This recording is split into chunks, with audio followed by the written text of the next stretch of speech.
करिए तो सारे लोग जरा अपनी ताकत दिखाएं कि हम यूपी बिहार की ताकत क्या है।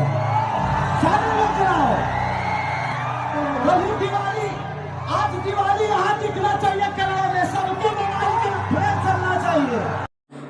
तो नमस्कार दोस्तों, आप सभी कैसे हैं? उम्मीद करते हैं कि बहुत ही अच्छे होंगे। दोस्तों मैं भी बहुत अच्छा हूं। तो दोस्तों आप सभी से एक बात बताना चाहता हूं कि अभी हाल ही में ट्रेंडिंग स्टार खेसारी लाल यादव जी के एक मुंबई में स्टेज शो हुआ है, जो बहुत ही जबरदस्त और काफ़ी ज़्यादा लोगों को वहां पे भीड़ हुए हैं, जो लाखों से भी ज़्यादा, जो आप सभी स्क्रीन पे देख रहे हैं। तो दोस्तों आप सभी को जानते ही हैं कि ट्रेंडिंग स्टार खेसारी लाल यादव जी के चाहे कहीं भी स्टेज शो क्यों ना हो, काफ़ी ज़्यादा जनसंख्या से भीड़ होती है।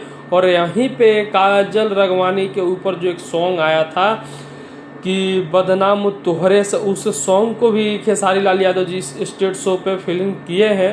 देखे में सीधा तू तो बड़ू खाली तोहरा से, कि तोहर नाम भइल हमरा से, हम बदनाम तारा।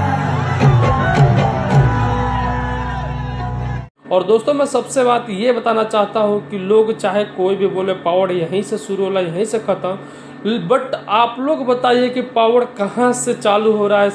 मतलब आप ही लोग खुद बताइए कि देखिए इतने सारे लोग चाहने वाले हैं खेसारी लाल यादव जी के, तो पावर किसके पास में है और किसको पावर स्टार बोला जाए। तो दोस्तों बाकी कौन क्या बोलता है उसके तो हम लोग मायने नहीं रखते हैं, लेकिन जो ये ट्रेंडिंग स्टार खेसारी लाल यादव जी की इतने सारे लोग चाहने वाले, भाई मेरे तो दिल पूरी खुश हो गया कि जितना खेसारी लाल यादव जी के चाहने वाले हैं। बट आप सभी को क्या राय कमेंट करके जरूर बताइएगा। वीडियो अच्छी लगी हो तो लाइक करना, चैनल पर नहीं हो तो प्लीज़ से सब्सक्राइब कर लीजिएगा। इस वीडियो को ज़्यादा से ज़्यादा शेयर कर दीजिएगा।